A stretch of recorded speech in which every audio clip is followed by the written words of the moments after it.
하나님께서 선택한 노아의 가족이 새로운 세계를 펼쳐갈 수 있도록 하나님은 축복해 주심과 동시에 금기사항을 말씀하셨는데요. 하나님이 축복하신 내용은 첫째, 생육하고 번성해서 땅에 충만하라. 둘째는 땅의 모든 짐승과 이 모든 것을 너희 손에 맡기겠다. 셋째는 살아 움직이는 모든 것을 너에게 준다는 것이었습니다. 금기사항은요, 그러나 고기는 피채 먹지 말라였습니다. 피는 생명을 상징하므로 생명의 주인이신 하나님을 기억하고 생명의 존엄성을 일깨워주는 말씀이었는데요. 오늘 말씀은 존엄하게 태어나고 존귀한 성도로서 이 땅을 살아갈 때 어떻게 경건하게 살 것인가에 관한 말씀입니다. 오늘 본문은 창세기 9장 18절부터 29절이고요. 그 중에서 20절부터 27절 말씀까지 읽겠습니다. 노아가 농사를 시작하여 포도나무를 심었더니 포도주를 마시고 취하여 그 장막 안에서 벌거벗은지라. 가나안의 아버지 함이 그의 아버지의 하체를 보고 밖으로 나가서 그의 두 형제에게 알림해 셈과 야벳이 옷을 가져다가 자기들의 어깨에 메고 뒷걸음쳐 들어가서 그들의 아버지의 하체를 덮었으며 그들이 얼굴을 돌이키고 그들의 아버지의 하체를 보지 아니하였더라. 노아가 술이 깨어 그의 작은 아들이 자기에게 행한 일을 알고 이에 이르되 가나안은 저주를 받아 그의 형제의 종들의 종이 되기를 원하노라 하고 또 이르되 셈의 하나님 여호와를 찬송하리로다. 가나안은 셈의 종이 되고 하나님이 야벳을 창대하게 하사 셈의 장막에 거하게 하시고 가나안은 그의 종이 되게 하시기를 원하노라 하였더라. 아멘. 오늘 말씀의 제목은 술 취함이 주는 해악에서 벗어나라 입니다. 오늘 본문은 홍수 이후 노아와 그 아들의 삶이 언급되고 있는데요. 노아는 경건한 의인이었지만 그도 연약한 인간이었음을 보여주는 내용입니다. 음주운전이 미필적 고의에 의한 살인죄를 부르듯이 술 취함은 여러 가지 부작용을 낳게 됩니다. 먼저 오늘 본문에서 노아는 가인처럼 농부였습니다. 노아의 아버지 라멕은 여호와께서 저주하신 땅에서 인간은 수고롭게 일하지만 노아를 통해 위로가 임할 것이라는 희망의 메시지를 들었습니다. 노아가 전에는 어떤 일을 했는지 알 수 없지만 홍수 이후에는 포도나무를 가꾸는 농부가 되었습니다. 그런데 문제는 의인이요 당대의 완전한 자라 불리었던 노아가 포도주를 잔뜩 마셔서 인사불성이 되었다는 것입니다. 노아는 엄청난 홍수를 겪으면서 믿음으로 모든 고난과 시련을 잘 극복한 것 같았는데요. 정작 긴장 상태가 끝나자 마음이 해이해졌고 술에 의지하는 큰 오점을 남기게 됩니다. 그러나 그도 그럴 것이 노아는 대홍수로 인해서 가족들과 지인들뿐만 아니라 무수한 사람들과 짐승들이 죽어가는 것을 보면서 큰 사고 이후에 나타나는 외상 후 스트레스 장애를 겪었던 것으로 보입니다. 그래서 잠을 못 자는 불면증에 시달리다 아마 술에 손을 댔던 것 같습니다. 아담은 죄를 지은 이후에 부끄러워서 몸을 가렸지만 노아는 그렇게 하지 않았습니다. 문제는 노아의 벌거벗은 몸을 본 함의 행동인데요. 본문에서 함이 아버지의 벌거벗은 몸을 보았다라고 되어 있지만 원문에서 보았다는 유심히 보았다의 미완료 상태로 면밀히 살피고 즐기면서 보았다는 뜻입니다. 또한 벌거벗은 몸은 남자의 성기를 상징하는 단어로 쓰이기도 했는데요. 따라서 함이 단순히 보는 것 이상으로 마음에 음란한 생각을 가지고 보았으며 즐기면서 보았을 것이고 변태적인 성행위까지 했던 것으로 추측할 수 있습니다. 이후에 함은 아버지의 몸을 덮어주지 않고 오히려 밖으로 나아가 형제들에게 그 벗은 몸을 보고 쾌감을 느끼도록 충동질한 것입니다. 그런데 술에서 깬 노아가 함을 저주하게 되는데요. 함이 잘못을 했지만 그 저주는 아들 가나안에게 내려졌습니다. 아들에게 내려진 저주는 함을 더욱 고통스럽게 했을 것입니다.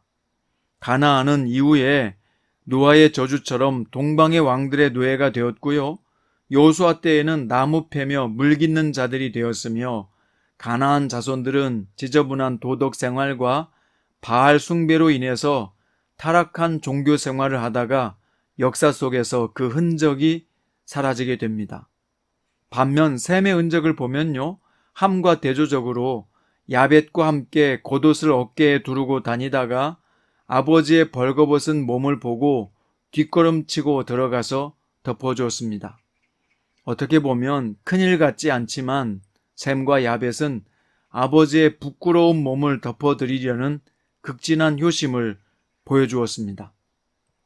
노아는 잠에서 깬 이후에 셈에게는 구체적인 축복 대신에 셈의 하나님 여호와를 찬양하라 라고 선언했습니다. 즉 이 자손들은 장차 세계에서 구원의 메시지를 선포할 사명을 가진 족속이 되리라는 뜻입니다. 그래서 이들 국가 중 가장 뛰어난 것은 이스라엘인데요. 그에게는 하나님의 계시가 주어지게 됐고 메시아이신 예수 그리스도가 출생하게 됩니다. 개인이든 민족이든 여호와를 하나님으로 찬양할 수 있는 것보다 더 큰 축복은 없습니다. 마지막 야벳에게 노아는요, 3가지 축복을 했는데요. 야벳의 자리를 크게 넓혀주시고 셈의 천막들 안에 살게 해주시며 가나안은 야벳의 종이 될 것이다 라고 선언했습니다. 정말 노아의 축복대로 야벳은 페르시아와 헬라와 로마와 구라파 등지에서 넓은 영토와 인구를 갖게 되고요. 정치적인 권력과 경제적인 주도권을 장악하게 됩니다. 야벳이 셈의 천막 안에 거하게 된다는 것은 셈의 종교적 축복에 동참하게 된다는 뜻이고요. 장차 오실 그리스도를 통해서 크게 번영할 것을 의미합니다. 사실상 유럽과 그곳에서 파생된 영국과 미국은 예수 그리스도를 믿음으로 말미암아 세계 인류 국가가 되었잖아요. 자, 이제 노아의 말년에 대한 기록인데요. 그는 이후에 300년을 더 살다가 950세를 향유하고 죽었습니다. 문자적으로만 계산한다면 그는 바벨탑 사건과 사람들이 전 세계로 흩어지는 사건을 목격하게 되고요. 아브라함이 58세가 될 때까지 살았던 것으로 추측됩니다. 자, 그럼 오늘 본문이 우리에게 가르쳐주는 교훈은 무엇일까요? 하나님은 이 말씀을 통해서 우리에게 무엇을 가르치시길 원하실까요? 먼저 술 취하지 말라는 것입니다. 성경에서 포도주는요, 마음을 즐겁게 하고 원기를 북돋아주며 고통을 감소시키는 것으로 묘사되어 있는 구절들이 있습니다. 반면 술은 사람을 방탕하게 하고 이성을 상실하게 하며 판단력을 마비시키고 건강과 재산과 명예를 잃게 만든다는 구절들도 있습니다. 술에 취해서 인생이 실패한 경우는 많이 나오는데요. 아브라함의 조카 롯도 술에 취해서 딸들과 성관계를 맺고 모압과 암몬 족속을 낳는 비극적인 조상이 되고 말고요. 레위기 10장에 보면 아론의 아들인 나답과 아비후가 술 때문에 다른 불을 담아서 분향하다가 불에 타서 죽게 되고요. 사사였던 삼손은 술 취해서 비참하게 되고 에스더서에서 아하수에로 왕은 술 취해서 잘못된 판단을 하게 되고 다니엘서에서 벨사살은 술 때문에 나라를 멸망시키게 됩니다. 노아는 엄청난 고난과 시련을 잘 극복했지만 포도주로 인해서 의인의 삶에 큰 오점을 남기게 되었습니다. 성경은요, 인간의 부패하고 연약한 본성을 적나라하게 밝히면서 술을 마시거나 취하는 것에 대해서 엄격하게 제한하고 있습니다. 로마서 13장 13절의 말씀에 보면요, 낮에와 같이 단정히 행하고 방탕하거나 술 취하지 말며 라고 했고요. 에베소서 5장 18절에 보면 술 취하지 말라, 이는 방탕한 것이니, 고린도전서 5장 11절에서는 술 취하거나 토색하거든 사귀지도 말고 그런 자와는 함께 먹지도 말라라고 말씀했습니다. 또한 고린도전서 6장에서는 술 취하는 자는 하나님의 나라를 유업으로 받지 못할 것이다 라고 하는 구절도 있습니다. 성경에서는 술을 마시지 말라는 말씀보다는 주로 술에 취하지 말라는 구절들이 많습니다. 그러니까 술을 마셔도 된다고 해석하고 마시는 크리스천들도 있는데요. 그러나 확실한 것은 술을 마시다 보면 점점 강도가 세지게 돼 있지요. 그러다 보면 점점 술에 취하게 되고 그래서 나타나는 해악이 드러날 수밖에 없습니다. 물론 술을 마신다고 지옥에 가는 것은 아닙니다. 그러나 우리가 술을 마시게 되면 얻는 것보다 잃는 것이 월등히 더 많습니다. 우선 크리스천으로서 덕을 잃어버리게 되고요. 다른 성도들도 술 마셔도 된다는 근거를 제공하게 되며 또한 무엇보다도 개인의 경건 생활에서 술은 절대 이롭게 작용하지 않습니다. 대부분의 범죄와 타락은 술과 함께 오는 것이니까요. 술 마시는 것은 사실 아디아포라의 문제입니다.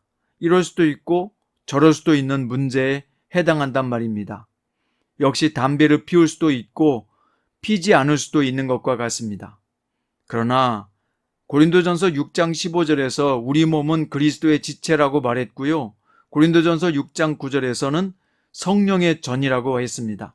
이렇게 하나님과 연결된 고귀한 몸을 해로운 술이나 담배로 파괴하는 것은 현명하지 못한 태도입니다. 아무리 술이 사람의 교제의 수단으로 사용되고 있다고 하더라도 성도인 우리가 술을 마시게 되면 불신자들이 뒤에서 손가락질하는 것은 부인할 수 없는 현실입니다. 따라서 우리는 바울처럼요, 신앙의 덕이 안 된다면 영원히 그것을 하지 않겠다던 바울의 각오를 따라야 하는 것이 옳습니다.